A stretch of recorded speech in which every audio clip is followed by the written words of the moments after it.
welcome to my YouTube channel. If you are new here, please take the time to introduce yourself in the comments below, what brought you to this video, and again, a little bit about yourself, a little bit about me. I am a spiritual healer and teacher for mothers and for entrepreneurs, and I teach people how to become more conscious, to become more aware, and teaching healing modalities to help them heal themselves and to live from their light space and from their heart space, to make more money, to become a better parent, to start a business, whatever the case may be, whatever your desire is. I am there to guide and support you. So I've been a spiritual teacher, healer for about 3 years now, and I'm also going through my own personal awakening, spiritual journey, whatever you may call it. But I love sharing my experience, my wisdom, my perspective, and also the tools that I use to help me arrive to this point. So if that's something that you're interested in receiving, be sure to click the notification bell, subscribe so you are aware of every video that's going to come out and be beneficial to your life. It is the day after Christmas. I've got 3 kids, and so they may be popping in and out, shouting my name somewhere in the background. We're just going to allow the flow to flow, and then also today's grass cutting day, so we may hear some of that too. But don't let that distract you. Just allow it to help you pull you into the present moment, and those are my kids, not yours. Years ago, I finally found my spiritual teacher, which is Gabrielle Bernstein. Shout out to you, girl. I remember when I started taking her Spirit Junkie Masterclass, that's when I began my spiritual awakening. And during, the first, I want to say 3 months of my spiritual awakening, it was very freeing. I was becoming aware of myself. I was starting to heal my childhood abuse trauma. Like, I was on the path to, I guess, righteousness.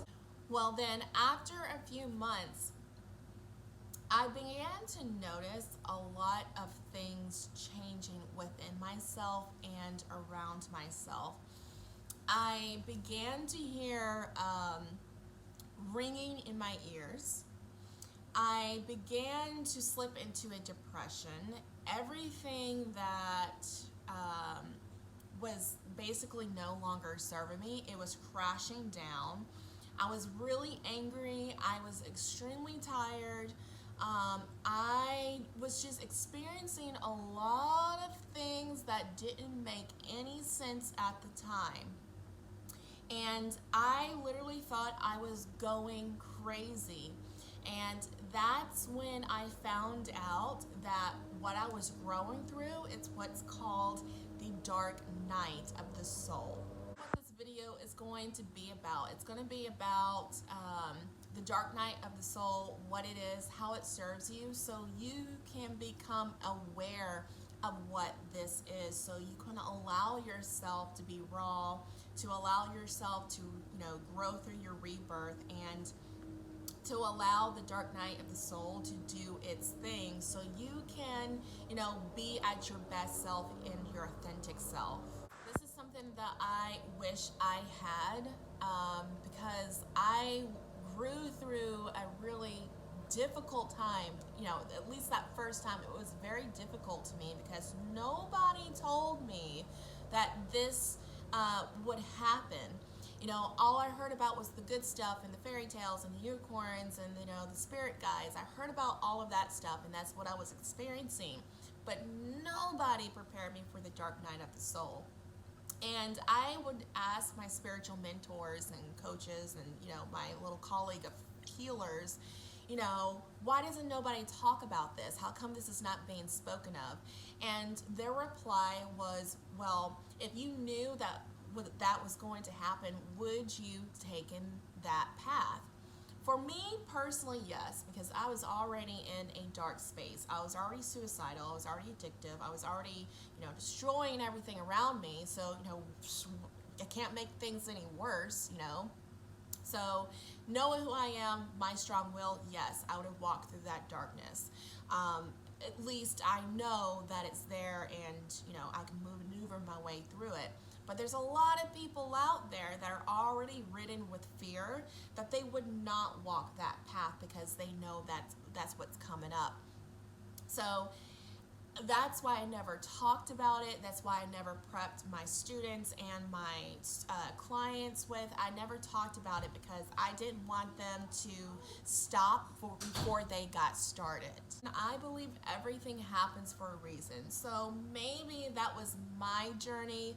So I can come to this point in my life where I can share that with you guys. So again, you can have that awareness, so you can allow and surrender and honor yourself to grow through this very pivotal, monumental moment in your life, in your spiritual awakening. So, what is the dark night of the soul? Well, first off, there are very different episodes, layers, if you will, of the dark night of the soul.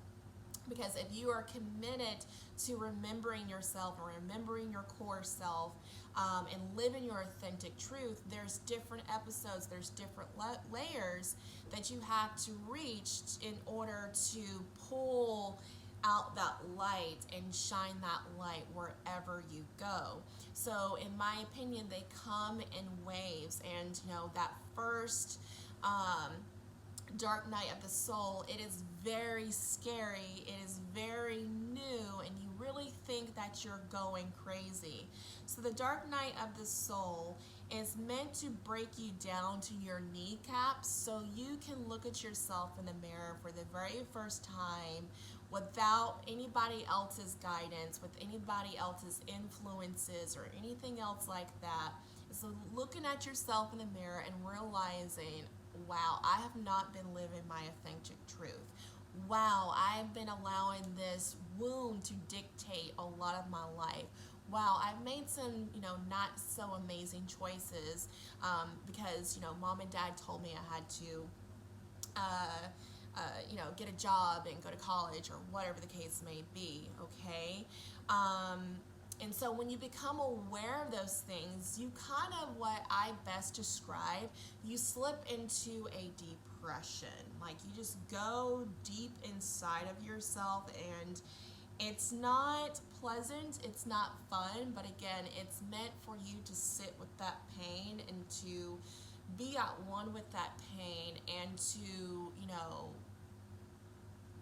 be a seed and pushing your hand up through the ground and be like, here I am when I make it. It's really that dramatic, because now you're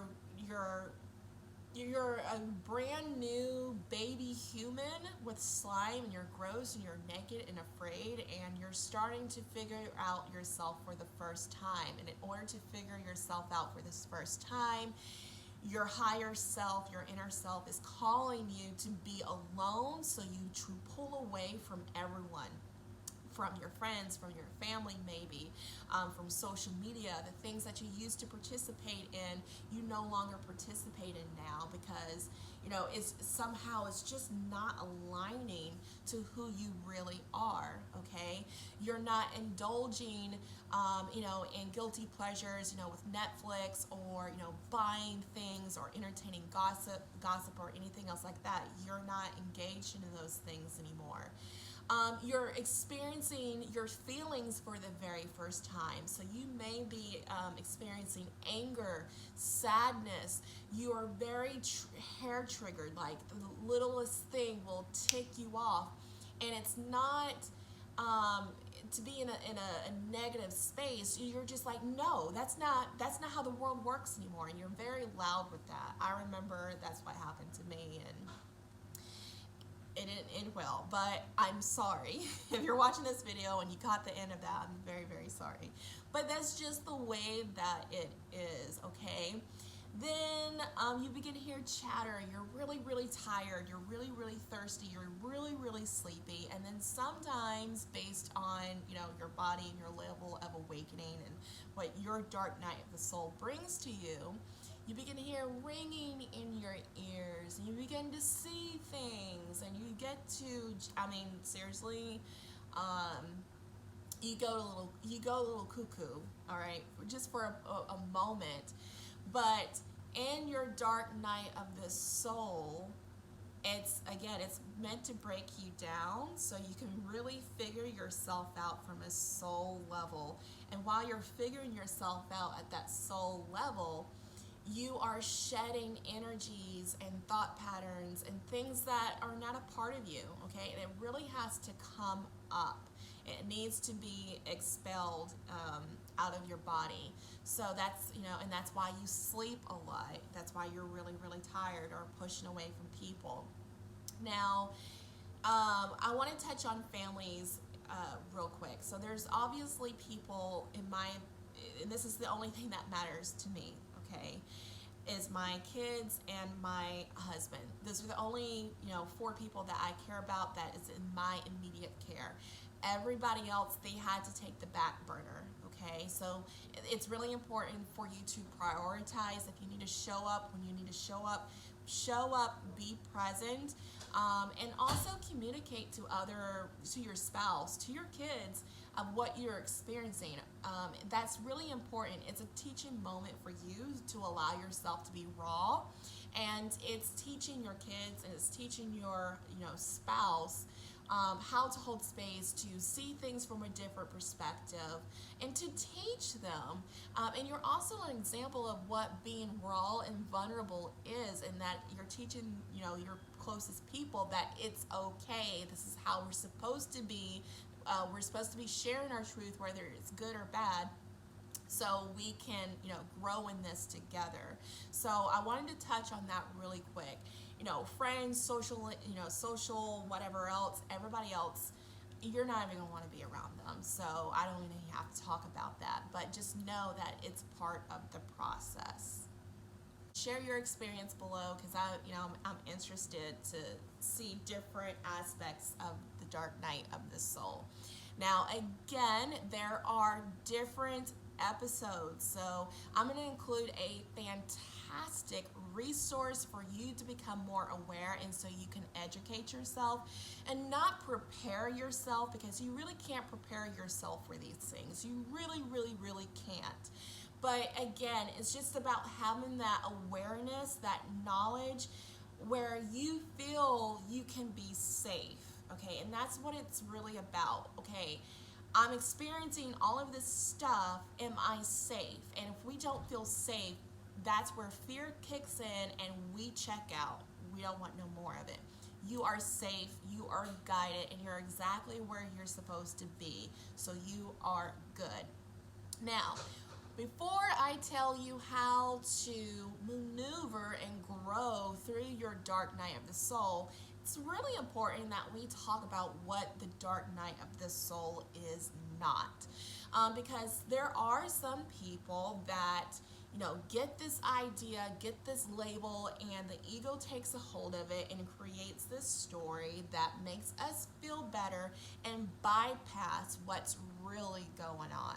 So we're going to talk about what the dark night of the soul is not. So the dark side, and I understand we all have our different experiences, and I understand we have our different stories and how we process things, and I'm not judging or anything else like that. Like, we all handle and process things differently, and I totally respect and understand that. But again, I strongly feel like as a collective, we are remembering how to take spiritual responsibility, and that we are the co-creators of our lives. We're coming back to remembering that, and there's a lot of us that don't remember that, and so we decide to take the victim route, okay? So the dark night of the soul is not me,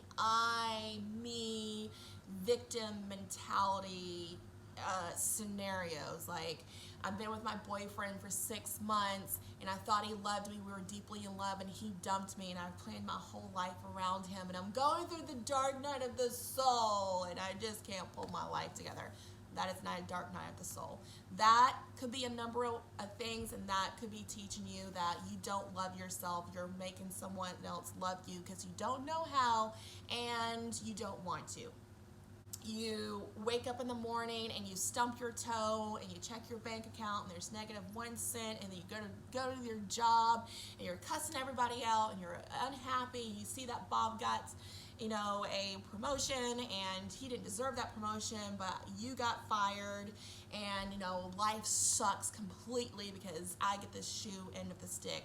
And I slip into a depression, drink myself into a hole, and I'm in a dark night of the soul, and I just can't. No, that's not a dark night of the soul. What that could be is that you're not being intentional with your life, you're not being conscious of your thoughts, you're not celebrating as if it is yours, and a plethora of other things. Do you see what I'm saying? The dark night of the soul occurs when you start taking spiritual responsibility for yourself and start healing your wounds, when you start a spiritual awakening, when you start, doing the inner work. And when you do the inner work, you have to become on your knees. You have to surrender on your knees to allow all of this to come up and to reprogram yourself, reshift yourself to your authentic light, to your authentic truth. That's what the dark night soul is and what it's supposed to do. How can we grow through the dark night of the soul? Well, first is to become aware, and that's what you're doing right now. Now, we're not becoming aware to manipulate things, control things, and to prepare for things. No, that's not what we're becoming aware of. Again, we're becoming aware of this process so we can feel safe, so we can allow and surrender and to, really honor this sacred pivotal process in our lives, in our spiritual healing, awakening, whatever you're doing. Once you're aware of what the dark night of the soul is and how it serves you and what it looks like, breathe. I'm not crazy. I am not alone. I am grateful. I am bountiful. I am going to get through this, and I'm going to come out stronger than ever before. You take a deep breath in and then exhale out. I am safe. I am guided. I got this. I'm not alone. All right. So when you catch your breath, the next thing you want to do is to allow yourself to fall. Okay. Your spirit guides, your ancestors, your higher self, your, family members, we're going to be here to catch you and safely place you on the mattress so you can begin the deeper cellular healing, spiritual healing that is very imperative. So if you're tired, sleep. Allow yourself rest. Allow yourself a lot of water. And most of all, allow yourself to feel whatever emotion that is coming up for you. Now, the tip to this is do not attach or identify yourself to whatever it is that you're experiencing. Like attaching, identifying yourself is, I am angry because so-and-so told me or did me this way. That's identifying yourself, and when you identify yourself to whatever it is that you're experiencing, you become locked in and the ego will take you on a circus ride. Allow yourself to be present with what you're experiencing, and you should say instead, I'm experiencing anger. I believe this is where my anger comes from. And I believe this is what this anger is trying to teach me. And I'm grateful for this anger. I am in love with myself. I'm in love. I send love to this anger and I release it. I let it go. Okay? And you don't want to, you don't want to move that fast, but that's just the process of what that looks like. Okay? When you allow yourself to experience, really honor yourself, and the best way to honor yourself is through self-love, self-care practices. So that's spiritual baths. If you want more information on that, comment below. spiritual showers. I would encourage you to get a black obsidian or tourmaline to absorb negative energies, to get a rose quartz to start promoting self-love, and a clear quartz for crystal clear clarity and communication between your higher self, the spiritual realm, whatever, okay? And a lot of journaling, a lot of journaling. Get everything out on paper or through some type of artistic expression, through art, through song, through, you know, YouTube videos, through whatever. Just allow yourself to honor yourself in any way that you feel called to do that. No processed foods. You want to do a whole lot of greens and fruits and veggies, like a lot of nourishing foods to help you get grounded in your light.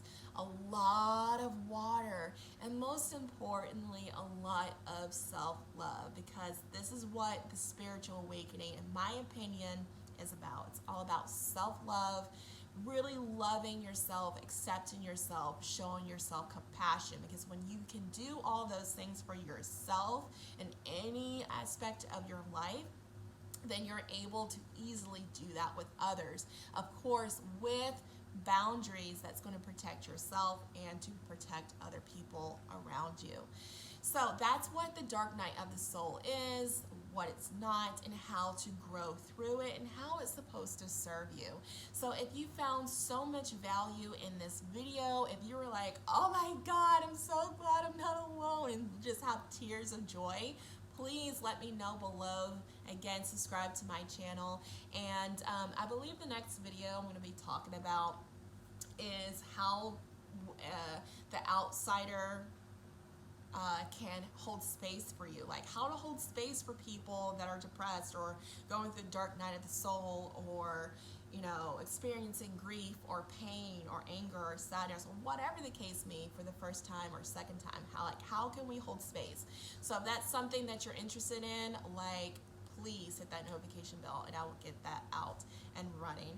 Thank you guys so very much, and many peace, love, and blessings to each and every one of you. Sat Nam.